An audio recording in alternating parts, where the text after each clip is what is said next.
Hi, this is Dani Doyle, and if you watched my channel update, you know that fairly soon I will be releasing a large number of tier lists on the channel. While I won't be tiering every game, because there are some games that I just don't think are interesting to tier, and there are some games that I think I lack the experience in to appropriately tier, I will be tiering a large number of them. As a result, this seems like the best time to make a video on my tiering criteria. Before we dive into the specifics, I do want to say that while my personal ranking criteria is the one that I like the best, I am under no delusions that it is the best one, nor do I think there is any best way to rank Fire Emblem characters. While many aspects of Fire Emblem, such as unit bases or overall turn count, are concretely measurable, there are also many things that cannot be measured, such as utility roles and the value of availability. Additionally, there are some values that can be concretely measured, but will be valued differently from person to person, such as reliability and hit rates or dodge rates. As a result of this, I pretty firmly reject the idea of objectively ranking units, and I think that even under the strictest criteria, rankings end up being fairly subjective. For example, if we were ranking Fire Emblem 11 under the criteria that the only thing we care about is turn count, many of the maps would be solved through the use of warp and boss killers. However, these two roles are operating somewhat parallel to each other, and as a result can't really be measured against each other. While it does definitely make for a fun point of discussion, especially when factoring other things such as how available replacements for both roles are, there is no real correct answer to which one is better. I honestly think a lot of toxicity within the fandom could be avoided if people were just willing to accept that ranking characters in a video game is inherently subjective. Since the community recently had an efficiency moment, I feel the need to clarify that this is not an attack on the LTC community. In fact, since becoming a YouTuber, I've had many interactions with LTCers, and for the most part, they've been wonderful. There are always going to be weirdos who get irrationally upset about how someone else plays a single-player game, but these people are just as likely to exist outside of as inside of the LTC community. So I don't want anyone to misconstrue this as some sort of war on efficiency or war on low turn counts, etc, etc. As far as I'm concerned, the LTC community and I are cool. With that out of the way, we can finally move on to my personal tier list criteria. Part 1. I'm declaring war on efficiency. Note to self, change segment title in final script to make it less aggressive towards the LTC community. Before going into specifics, I do want to establish the general context that I tend to evaluate units in. I would describe my standard style of playing Fire Emblem as a casual playthrough with no grinding or exploits. And as a result of that tending to be the way that I play, that is also the way in which I evaluate units and other tools within the game. But of course, the phrase casual playthrough without grinding or exploits could mean different things to different people, so let's break down each aspect of it, what I mean by it, and why I choose to play and evaluate units that way. First, let's define the term casual playthrough. I know that many people use the word casual as an insult, usually meaning someone who has less experience or less investment or less knowledge of the general Fire Emblem community. But that's not the way I'm using the term here. Instead, by casual playthrough, I simply mean a playthrough where your goal is to beat the game as easily as possible with no additional frills or complications. I'm not Iron Manning, so units whose role is mostly to be a replacement for fallen comrades aren't as valuable, and I'm not LTCing, so niche turn saves such as Water Walking Ross are not really valued by me. I want to focus in on that second point, however, because while ranking outside of an Iron Man context is probably not that hot of a take, I do think that discounting turn count for its own sake will be slightly controversial. You see, despite the fact that most people do not LTC most Fire Emblem games, there is a prevalence in the community that the lower your turn count is, the better. As far as I can tell, this attitude seems to have originated from a method of tiering often referred to as efficiency, where the goal is to go fast but not too fast. It is distinct from LTC because it's not aiming for the lowest turn count possible, but it does still place an emphasis on completing maps and objectives in fewer turns, even if the game itself does not incentivize you to do so. I'll be honest, this attitude for evaluating games is one that kind of frustrates me. I can understand where it comes from, because many of the qualities that make a unit good when you care about lowering your turn count, such as high movement, access to a high staff rank, rescue drop utility, and high bases, also make a unit very good just in general play. A unit with a high movement stat can use that high move to rush the objective in 2 turns, or they can use that high move to get to all different points in the map and be wherever you want them to be. Rescuing can help move your lord to the throne, or can help take weaklings out of danger. And if you use the warp staff to skip a particularly hard map, you've lowered your turn count, which is good for caring about turn count, but you've also skipped over a hard portion of the game, which is just good for beating the game, because now you don't have to deal with that hard portion anymore. Using turn count as a metric for measuring a unit's performance outside of LTC does effectively give them credit for all of these things that are useful even outside of LTC that can be meaningfully qualified by their turn saves. However, I feel that in the effort to hybridize LTC and non-LTC playthroughs, they end up capturing something that is an amalgamation of both and doesn't really resemble either, and as a result, there's some really awkward questions when it comes to looking at units. How much are we slowing down to train Radiant on Jill? Are we using Kent Insane because they reach objectives faster, or Oswin because he accomplishes them more easily? How many great sacrifices are we getting in the early game of Engage, and who are they going to? Are we giving stat boosters to filler units if they save turns, or are we reserving them for the combat carries who we want best combat on? Within an LTC, these questions will have concrete answers, depending on the LTC's other rule set. However, outside of an LTC, but in a run where we still care about turns, they don't really, and it leads to some evaluations that just feel really awkward to me. That's not to say that I think turn count never matters. In fact, there are situations within even the mainline games where the game will reward or punish you based on your turn count. For example, unlocking guidons that have extra rewards if you clear the map in a certain number of turns, bandits that threaten villages, or scary reinforcements that show up if you take too long. Personally, when I play Fire Emblem Awakening, I try to 2 or 3 turn all of the maps from the mid-game onward because I don't want to deal with all of the scary ambush spawns. Conversely, in the early game, there are several chapters that don't punish you for slow play, such as chapters 3 and 6, both of which have choke points that you can take advantage of to limit the number of scary enemies that can attack your frailer units. While the increased move of Sully, Stall, and Sumia can still be useful for reaching enemies that others cannot, I don't exactly give them credit for turn saves they might perform by charging ahead suicidally. In summation, when talking about a casual playthrough, I just mean a playthrough where the goal is to beat the game regardless of the turn count. This results in units not getting credit for their ability to lower your turn count. However, many of the traits that allow a unit to be good at lowering your overall turn count are just useful on their own, even in a context where you don't care about the turn count. On to the without grinding portion. I would consider grinding to be devoting time to actions that serve no purpose other than experience, weapon ranks, or similar modes of self-improvement. There are several common ways that this can occur in Fire Emblem. Many games have optional skirmish maps, such as the Tower of Volney and Sacred Stones, or the auxiliary battles in Fire Emblem Three Houses. I would consider choosing to engage in these maps for the sole purpose of leveling up your units to be a form of grinding. On the other hand, optional paralogs that give you rewards outside of experience, such as the Thyrsus paralog from Three Houses, or Genesis from Fire Emblem 7, would not count as grinding in my opinion, even if one of the reasons you go to those paralogs is to get extra experience, because you are gaining something concrete aside from just unit experience by going to those chapters. In a similar vein, if your lord reaches the throne and you choose not to seize despite having accomplished all of the side objectives because you want to grind on a wave of reinforcements that'll show up in a few turns, then I would consider that to be grinding, since you've basically cleared the map and there's no reason to stick around to fight these reinforcements other than funneling experience onto your pet project. However, if your lord is still making their way to the throne and you choose to send a lower level unit to fight those same reinforcements and kill them, because you want them to get experience, I would not consider this to be grinding, because they are, yes, getting experience for self-improvement, but they are also working on something that helps with the map objective, i.e. killing the reinforcements so that the reinforcements don't kill your other units while you're waiting for the lord to get to the throne. Another common form of grinding is what is referred to in the community as boss abuse.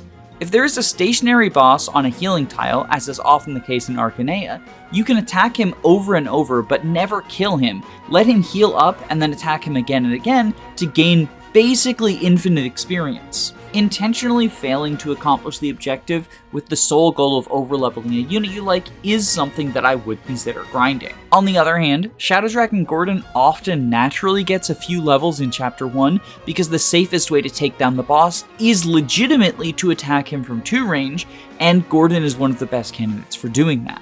With shaky accuracy, he can end up accidentally boss abusing, and I wouldn't consider this to be grinding, but honestly, it's a very niche scenario, and I don't know that there's any other time in the series where something like that comes up. As far as staff rank grinding is concerned, I'm a little bit more lenient on that, mostly because oftentimes people will make heals that they don't need to out of caution and end up staff rank grinding by accident.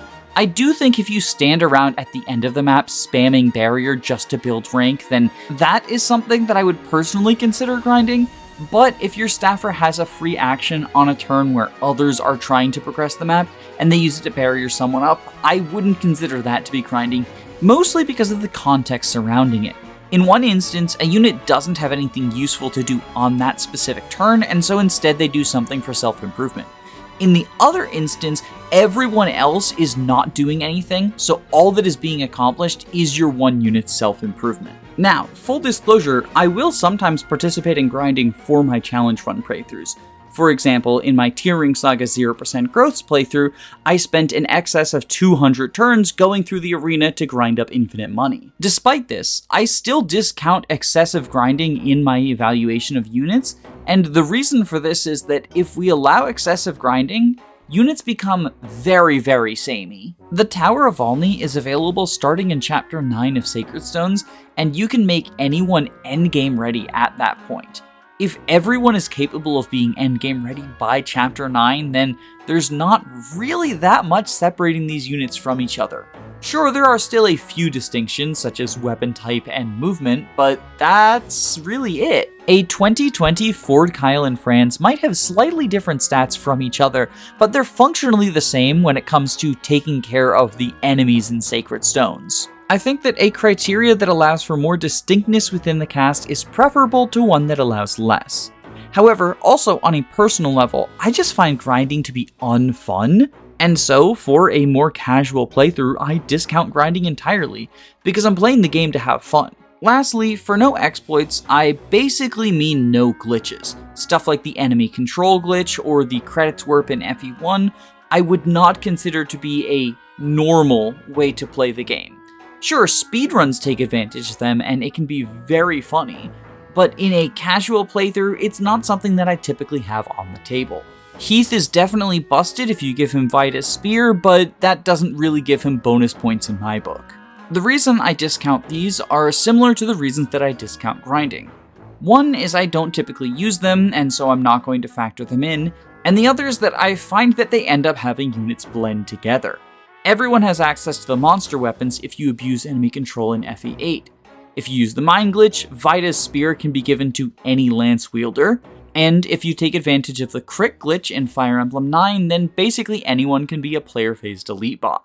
I would also discount RNG manipulation either via save states or memorizing the RN string for basically the same reason. So, those are the broad outlines of the way that I approach Fire Emblem's games that carry over into the tiering process. However, there is still a lot of wiggle room around what makes the game easier in this sort of context. So let's dive into those specifics. Part 2. Getting down and dirty and specific. Since Fire Emblem is a war simulator, most chapters will have goals that involve some amount of combat. As a result, if I'm ranking units based on how much they help you to beat the game, then oftentimes their combat performance is going to be the primary focus. The ability to damage or kill enemies who need to be damaged or killed is going to be valued quite highly, although I also give units credit for utility roles, such as healing, dancing, rescue dropping, or shoving. Of course, you have to be present on the map to fulfill any of those roles, which brings us to the topic of availability. The basic idea behind availability is that the longer a unit is around, the more maps they can contribute to. Conversely, the shorter a unit is around, the fewer maps they can contribute to. In most games, this means that early joining characters have better availability than late joining characters, although there are some exceptions, such as Radiant Dawn, Avil, Conquest Gunter, and a few others. The way that I look at availability is, rather than treating high availability as a bonus, I treat low availability as a penalty. In many instances, these will end up with the same result. For example, if we're comparing Marcus and Jarrett to each other in Binding Blade, whether Marcus gets bonus points for good availability or Jarrett loses some points for lower availability, they will end up relatively the same to each other. The main reason that I think of availability as a penalty rather than a bonus is that if you treat availability as a bonus, you end up giving some points to people who ride the bench for the entire game simply because they have high availability. Dorcas has significantly higher availability than Pent, but even I'm willing to admit that the Mage General is a much better unit than Mutton Man. However, on the topic of Dorcas, there is one aspect of availability that I do genuinely treat as a bonus, and that is free deploys. If a unit is a free deploy on a map where they can reasonably make contributions, then I think they deserve some credit for that. Oftentimes, it's a very small amount of credit, but it is credit nonetheless. For example, Dorcas is free deployed during the early game of Fire Emblem the Blazing Blade.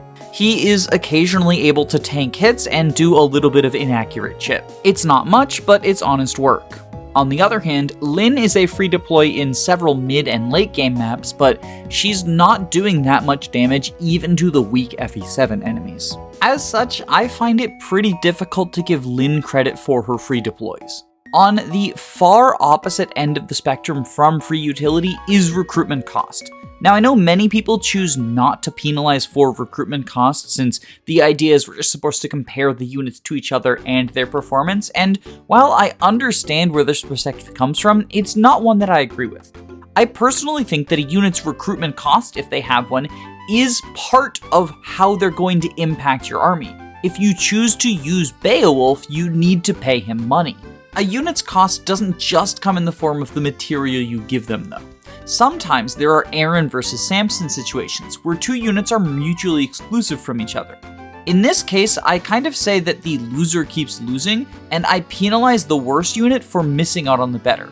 For example, Karel is a mediocre filler swordmaster, however, if you get him, you miss out on Harkin, one of the strongest late game units in all of Fire Emblem. As a result of this, Karel's stocks go down pretty harshly in my mind, because using him has a significant cost associated with it.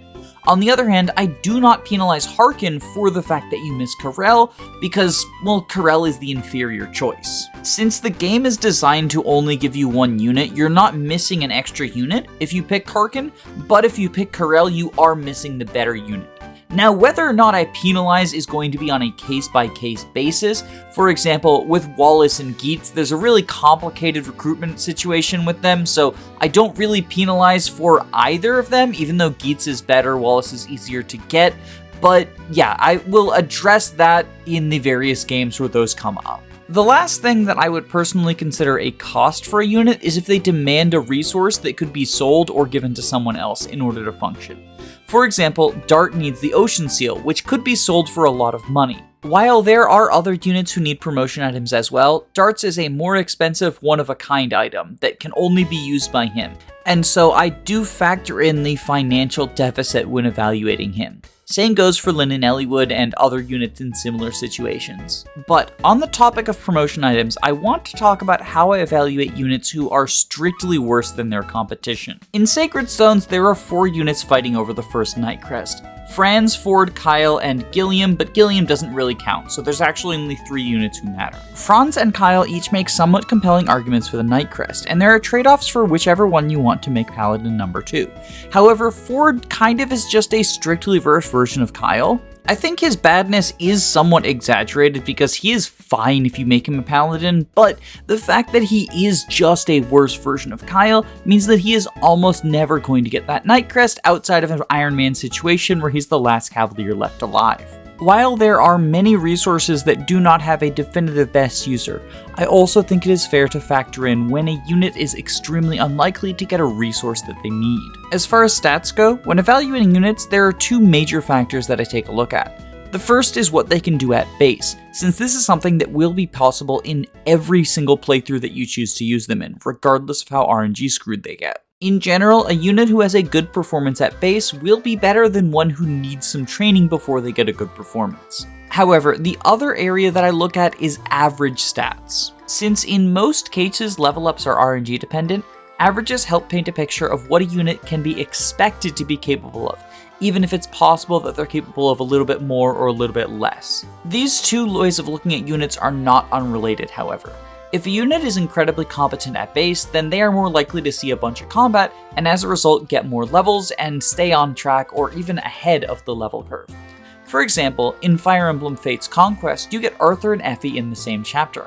However, Effie is much more competent at base than Arthur is, and as a result, it is easier to feed her levels and maintain her along the level curve. Due to Arthur's lackluster starting combat, it is fairly easy for him to fall behind unless he is heavily focused on. It's all well and good to use the Oifi bot to compare units' averages to each other at the same level. However, it is worth acknowledging that in many instances, two units will not be at the same level unless one is given significant favoritism to catch up with the other. One last thing I want to talk about is my approach to difficulty. Typically, when ranking units, I rate their performance on the highest difficulty, because that is the method that will differentiate them from each other the most. While it is perfectly valid to play Fire Emblem on lower difficulties, and in fact I often do so myself, I do think that units tend to be closer together as the game gets less challenging. Marcus and Lowen are pretty far apart from each other on Hector Hard Mode, but on Eliwood Normal, enemies are weak enough that Lowen is as invincible as a Hard Mode Marcus would be. There are a few instances where I don't factor in the hardest difficulty, such as FE9 since I've only played Maniac Mode once, or Awakening because I've only played Lunatic Plus once, but in these cases I will point that out, as well as give a reason for why. So yeah, that's my criteria for ranking units. Hopefully that gives you some insight into the tier lists that are going to be coming out next month and the methods that I use for ranking them. If you have any questions or if there's anything that I didn't really cover to your liking, feel free to leave them in the comments. I'd be happy to expand upon why I rank units the way that I do. But regardless, I hope you have a wonderful day, and now here's future Dani thanking the patrons. Thanks, past Dani, although technically speaking, I am now also past Dani because time continues to move forward. So, let's ignore that existential crisis and instead say thank you to all of my patrons. Thank you to Gameboo, Fyrent, Cordelia Frey, Smaz Ruby, Jamie Collins, Marin Karen, Thick Mulder, George Granville the 7th PM, Danielle Kalaskis, Jagan is a Nest, Tailored Muffin, Perk, SUP, Caius Cole, Gabe the Green, Control Alt Aegis, Jeff, Autumn Kelsey, and TB.